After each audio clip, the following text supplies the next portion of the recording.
Okay, so good evening to all of you. Basically, we were discussing about budget 2023-24 and if you remember, कल के चर्चा में जो है हमने देखा कि बजट में जो है पार्ट ए होता है जो एक्सपेंडिचर पार्ट रिलेटेड होता है, पार्ट बी होता है जो मेनली रेवेन्यू पार्ट किस तरीके से जो है भारत सरकार को आने वाले आर्थिक वर्ष में पैसा मिलने वाला है उसका ब्यौरा देने वाला, अलग अलग तरह के टैक्सेशन से रिलेटेड चीजों को बताने वाला ये होता है। और हमें पता है कि एफआरबीएम एक्ट के अनुसार तीन डॉक्यूमेंट्स जो शॉर्ट टर्म, मीडियम टर्म और लॉन्ग टर्म हमारी जो मैक्रो इकोनॉमी है, हमारी जो अर्थव्यवस्था है, हमारी जो फिस्कल कंडीशन है अर्थव्यवस्था की, उसके बारे में जो है जानकारी देता है। हमने ये भी देखा कि पिछले 9 सालों में किस तरीके से भारतीय अर्थव्यवस्था में जो है वृद्धि हुई in terms of per capita income की अगर हम बात करें, किस तरीके से फॉर्मुलाइजेशन ऑफ इकोनॉमी वहां पे हुई है और बाकी भी सारे फैक्टर्स हमने देखे हैं कि भारतीय अर्थव्यवस्था कैसे फिफ्थ लार्जेस्ट इकोनॉमी बनी। फिर हमने ये भी देखा कि अलग अलग तरह के जो डेफिसिट्स है, रेवेन्यू डेफिसिट्स होगा, फिस्कल डेफिसिट वहां पे होगा, अलग अलग तरह का जो है रेवेन्यू और एक्सपेंडिचर वाला पार्ट होगा, उसको भी जो है हमने डिटेल में चर्चा वहां पे किया। फिर हमने देखा कि इनकम टैक्स से रिलेटेड जो अलग अलग तरह की प्रपोजल्स है, यानी इस बजट में जो अलग अलग इनकम टैक्स से रिलेटेड चेंजेस किए गए हैं उसके बारे में हमने चर्चा की। और वहां पे उस वक्त हमने वहां पे देखा कि किस तरीके से इनकम टैक्स में जो है अभी रिबेट को कंसीडर करते हुए 7 लाख तक कोई भी जो है पर्सनल इनकम टैक्स वहां पे नहीं लगेगा।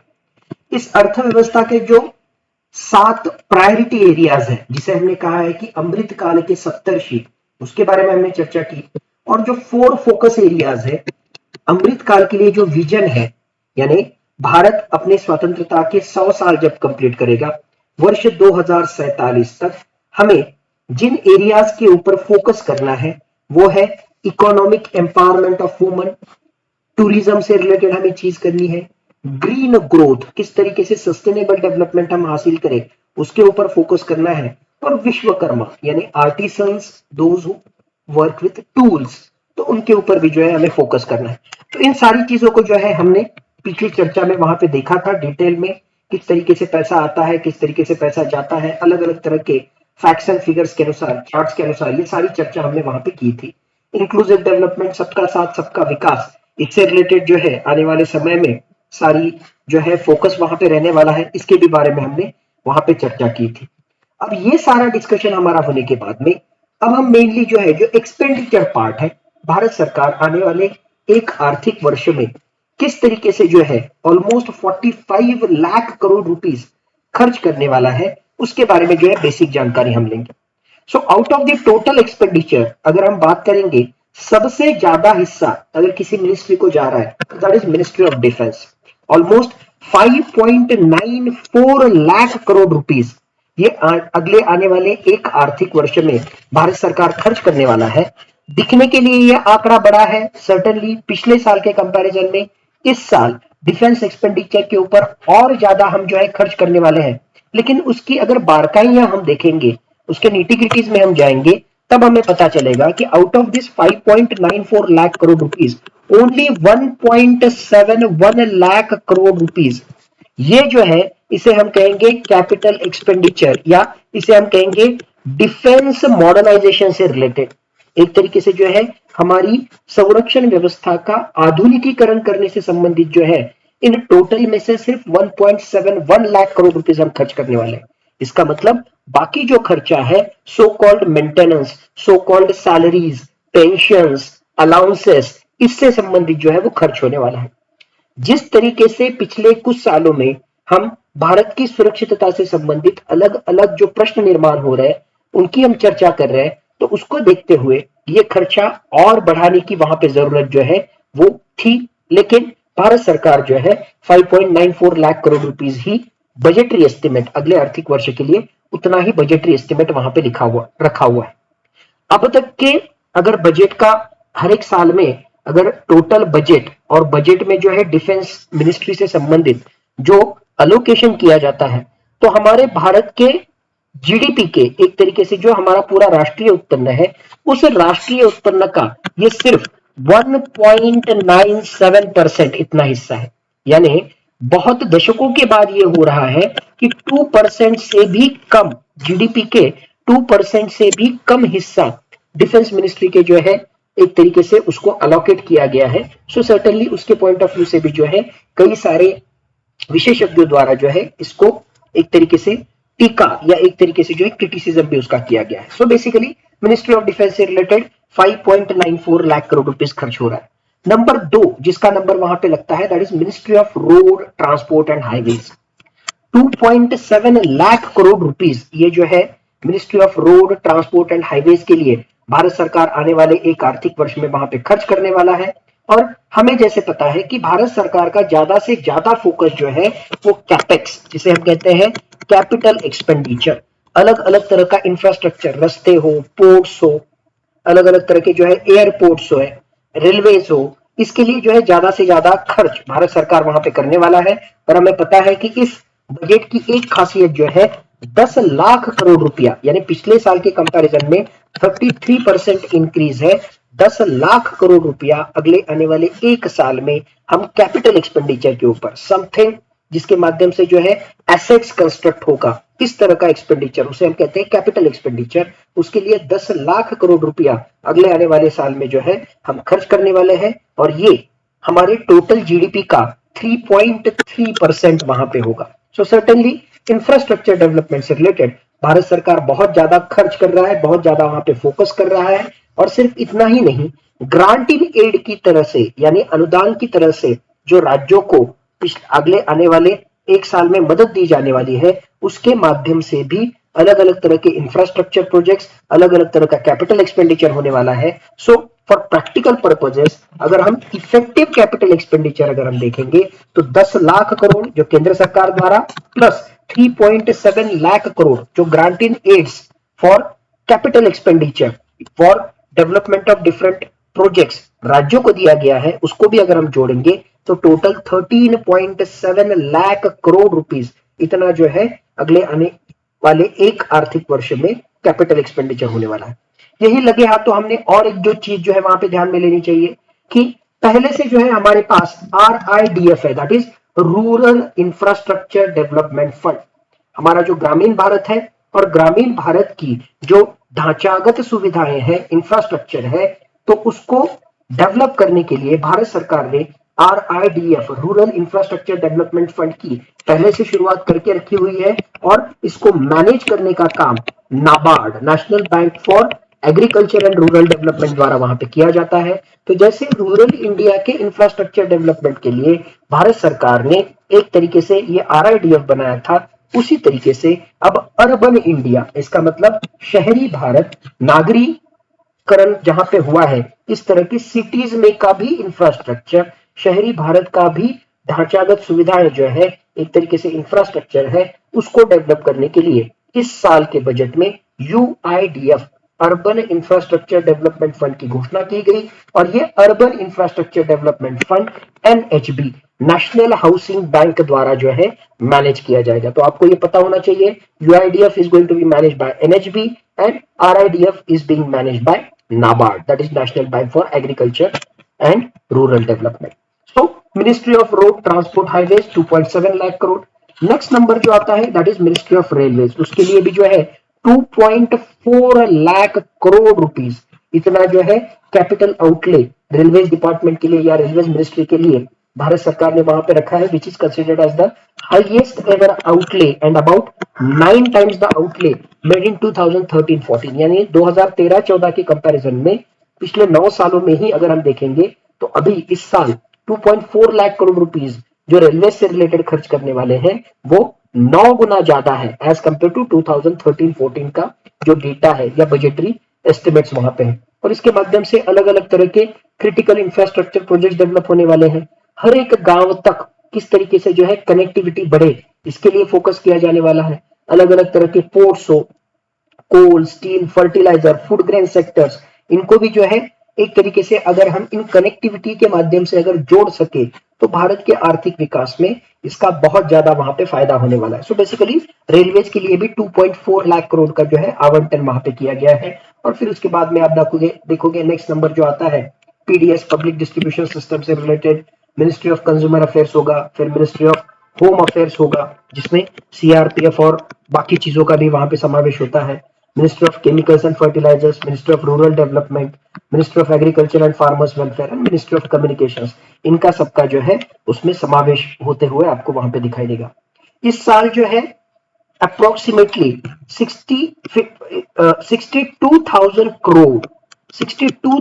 करोड़ इतना जो है जो एमजी नरेगा है, Mahatma Gandhi national rural employment guarantee scheme, उसके लिए बजटरी एस्टिमेट किया गया है, जो हो सकता है आने वाले समय में रिवाइज्ड एस्टिमेट में उसको बढ़ाया भी जा सकता है। सो टू स्टार्ट विद, पिछले साल के कंपैरिजन में Mahatma Gandhi national rural employment guarantee scheme को कम पैसा दिया गया है, इस तरह का भी आरोप वहां पर विरोधकों द्वारा किया गया है। बेसिकली इस तरीके का जो है ministry wise, department wise expenditure का एक हमने वहां पर जायजा वहां पे लिया। एग्रीकल्चर सेक्टर जो हमेशा हमारा फोकस रहा है, तो इस बजट में एग्रीकल्चर सेक्टर से रिलेटेड भारत सरकार ने घोषणा की है कि हम digital public infrastructure for agriculture, एक तरीके से ये डिजिटलाइजेशन करेंगे, कंप्यूटराइजेशन करेंगे, और इसके माध्यम से क्या होगा, इसके माध्यम से हमारे भारत के हर एक गांव गांव का या हर एक रिमोटेस्ट लोकेशन का फार्मर जो है वो जोड़ा जा सकता है, और इस डिजिटलाइजेशन के माध्यम से, इस डिजिटल पब्लिक इंफ्रास्ट्रक्चर प्लेटफॉर्म के माध्यम से क्रॉप प्लानिंग हो या जो अलग अलग तरह के जो क्रॉप्स है उनके हेल्थ से रिलेटेड, उनसे रिलेटेड इंसेक्ट से रिलेटेड, या अलग अलग तरह के जो फार्म इनपुट्स, फर्टिलाइजर्स वहां पे देना है, पानी देना है, अलग अलग तरह के इंसेक्ट्स देना है, या आपके एग्रीकल्चर सेक्टर से रिलेटेड जो financial credit in terms of loans, उनकी क्या क्या सुविधाएं हैं, क्रॉप इंश्योरेंस की क्या सुविधाएं हैं, ये सारी चीजें जो है इस डिजिटल प्लेटफॉर्म के माध्यम से, इस डिजिटल पब्लिक इंफ्रास्ट्रक्चर के माध्यम से हमारे जो फार्मर्स है उन तक पहुंचाने का जो है भारत सरकार ने वहां पर मनोदय बोल के दिखाया हुआ है, that is digital public infrastructure for agriculture. और एक जो महत्वपूर्ण चीज की घोषणा वहां पे की है, that is related with agriculture accelerator fund. तो भारत सरकार ये एग्रीकल्चर एक्सीलरेटेड फंड सेटअप करेगा, जिसके माध्यम से इस कृषि क्षेत्र से संबंधित जो स्टार्टअप है, हमारे पास ट्रिमेंडस टैलेंट है, हमारे पास जो यंग एंटरप्रेन्योर्स है, जो उद्योजक है, उनके पास अलग अलग तरह के आइडियाज है, और वो अगर ग्रामीण भारत में जाए, जो हमारे ग्रामीण भारत के, हमारे कृषि क्षेत्र से संबंधित जो प्रश्न है उनका निपटारा करने के लिए अलग अलग तरह के स्टार्टअप, अलग अलग तरह के एग्रो बेस्ड इंडस्ट्रीज, अलग अलग तरह के इनोवेटिव आइडियाज को अगर वो इंप्लीमेंट करे, तो हमारा एग्रीकल्चर सेक्टर और आगे बढ़ सकेगा। और इसी पर्पज के लिए भारत सरकार ने एग्रीकल्चर एक्सीलरेटर फंड, इसकी भी जो है स्थापना की है, उसकी घोषणा वहां पे की है।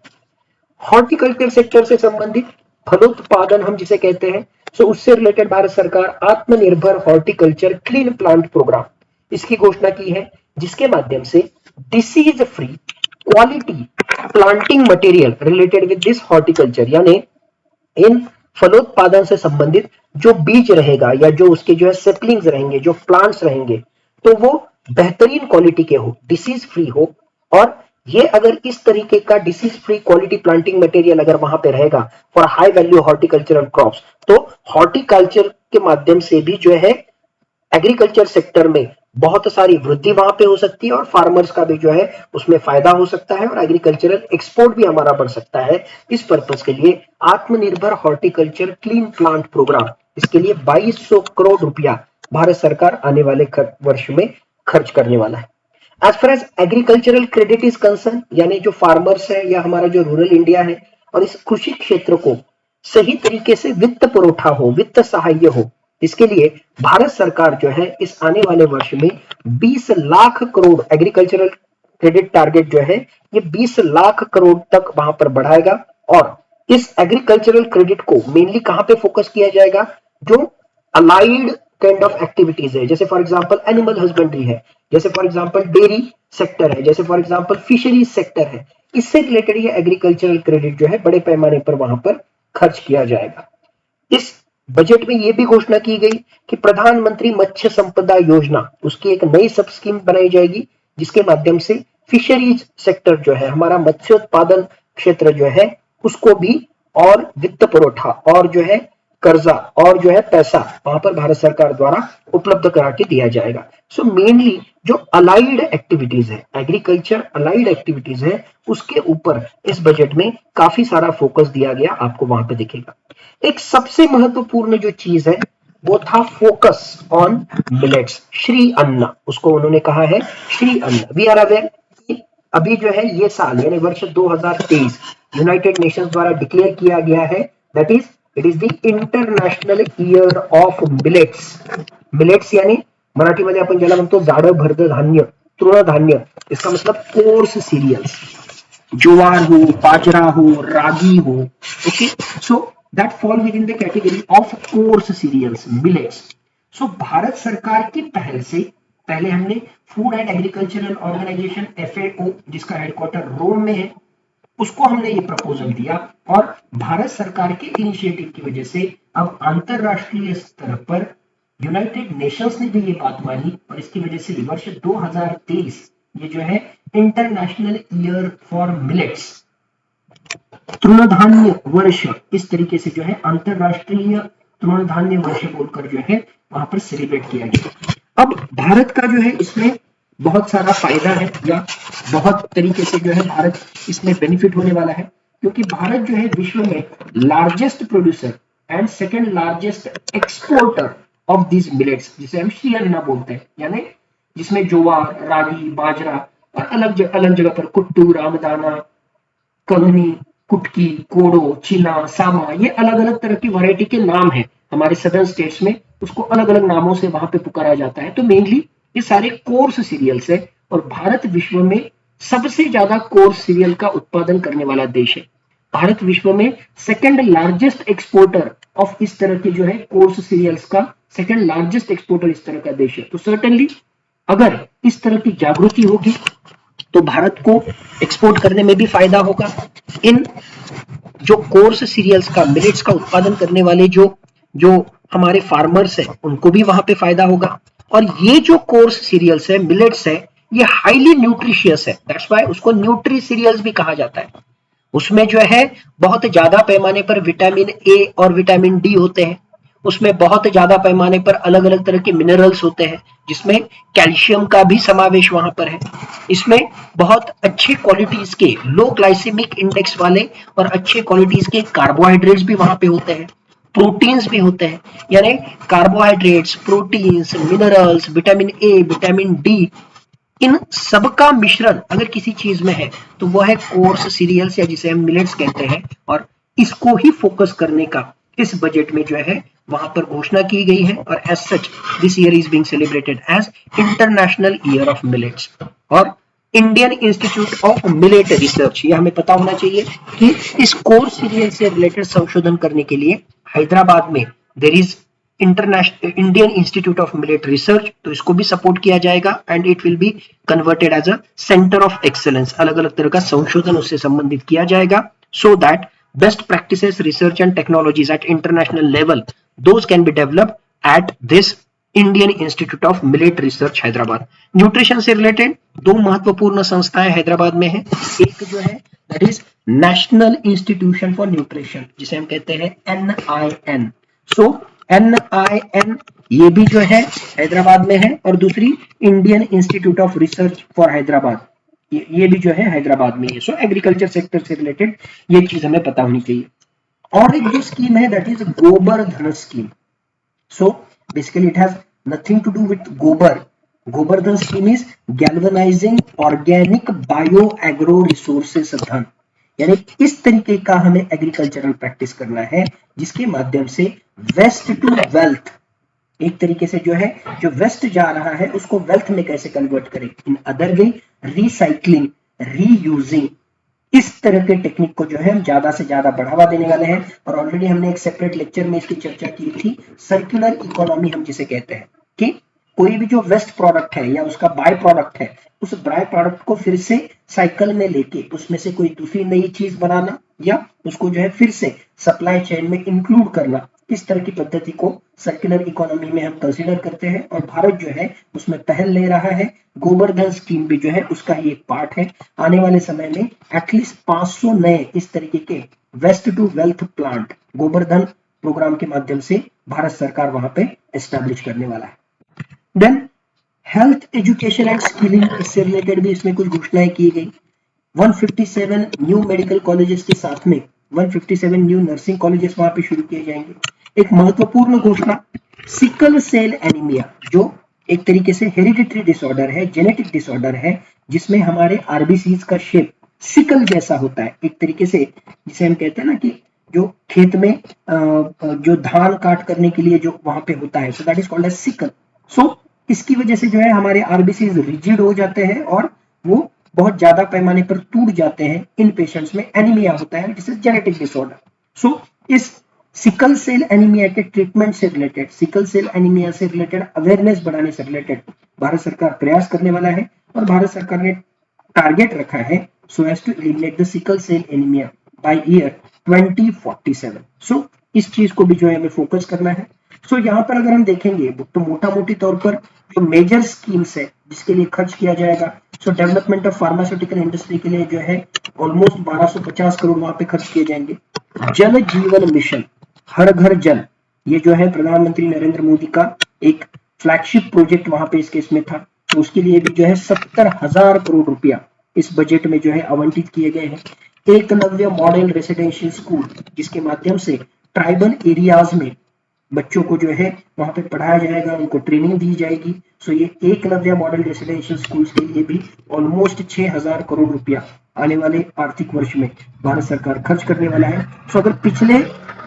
साल के बजटरी एस्टिमेट के कंपैरिजन में अगर आप देखोगे तो इन सारी योजनाओं में जो है बड़ी बढ़ोतरी की है। एकलव्य मॉडल रेसिडेंशियल स्कूल के लिए पिछले साल से 2,000 करोड़ थी, इस साल जो है 6,000 करोड़ का ऑलमोस्ट आवंटन किया गया है। प्रधानमंत्री आवास योजना, उसके लिए ऑलमोस्ट 80,000 करोड़ का जो है आवंटन किया गया है, पहले 48,000 करोड़ जो है उसके लिए आवंटित किए गए। Then FAME, mainly scheme for faster adoption and manufacturing of electric vehicles, किस तरीके से डीजल पेट्रोल इसके ऊपर हमारी डिपेंडेंसी कम हो, किस तरीके से पोल्यूशन फ्री इलेक्ट्रिक व्हीकल्स उनका ज्यादा से ज्यादा इस्तेमाल हो, इसके लिए फेम ये स्कीम जो है उसके लिए भी 5,000 करोड़ के आसपास बजट हमने आवंटित किया है। एंड इंक्लूसिव डेवलपमेंट के लिए नॉर्थ ईस्ट के ऊपर भी हम फोकस कर रहे हैं और north east special infrastructure development scheme के लिए ऑलमोस्ट 2,500 करोड़ रुपया 2,500 करोड़ रुपीस इस बजट में जो है आवंटित किए गए। सो इस तरीके से कुछ महत्वपूर्ण चीजें सिर्फ बजट से रिलेटेड आपने ध्यान में रखनी है। उसकी theory, budget, all the different articles, all the different components, उसकी प्रोसेस, ये जो है हमें डिटेल में वहां पे पता होना जरूरी है। और एक महत्वपूर्ण चीज जो हमने ध्यान में रखनी चाहिए कि इस साल का disinvestment target, in the sense Bharat सरकार को पैसा तो चाहिए, तो भारत सरकार कैसे पैसा ले रहा है, उसके ओनरशिप के जो पीएसयूज है, पब्लिक सेक्टर अंडरटेकिंग्स है, उन पब्लिक सेक्टर अंडरटेकिंग्स का कुछ हिस्सा प्राइवेट सेक्टर को बेच के, सो उसे हम कहते हैं डिसइन्वेस्टमेंट। सो डिसइन्वेस्टमेंट का टारगेट इस साल के लिए जो रखा हुआ है that is approximately 51,000 crore rupees. Okay, so almost 52,000 crore rupees ये डिसइन्वेस्टमेंट के माध्यम से अगले आने वाले एक आर्थिक वर्ष में हमें मिलेंगे। इस तरह का भी प्लान भारत सरकार ने वहां पे किया है। सो इन जनरल जो है इन पॉइंट ऑफ व्यू से हमने ये सारा बजट को वहां पे देखना चाहिए। जैसे मैंने ऑलरेडी डिटेल में आपको बताया कि कौन सी चीजें इंपॉर्टेंट है, जैसे अलग अलग तरह के डेफिसिट्स, अलग अलग तरह के इनकम टैक्स प्रपोजल्स, किस तरीके से रुपया आता है और किस तरीके से जो है रुपया जाता है, what are the 7 priorities, 4 focus areas, अलग अलग डिपार्टमेंट वाइज, मिनिस्ट्री वाइज कैसे खर्चा है, और बाकी भी जो सारी निटिग्रिटीज है बजट से रिलेटेड वो शॉर्ट में मैंने यहाँ पर डिस्कस करने की कोशिश की। ऑलरेडी कुछ पार्ट मैं पहले आपके साथ डिस्कस कर चुका हूं और एक सेपरेट, जैसे मैंने कहा कि इस बजट से related basics about this budget, ये भी कंपोनेंट जो है मैंने आपके साथ शेयर किया है। तो ये सारी चीजें जो है आपको बजट के बारे में सारी जानकारी वहां पर देने के लिए सफिशिएंट वहां पे होगी। तो इस तरीके से जो है इसको आपने पॉइंट वाइज फॉर्मेट में पढ़ाई करना अपेक्षित है।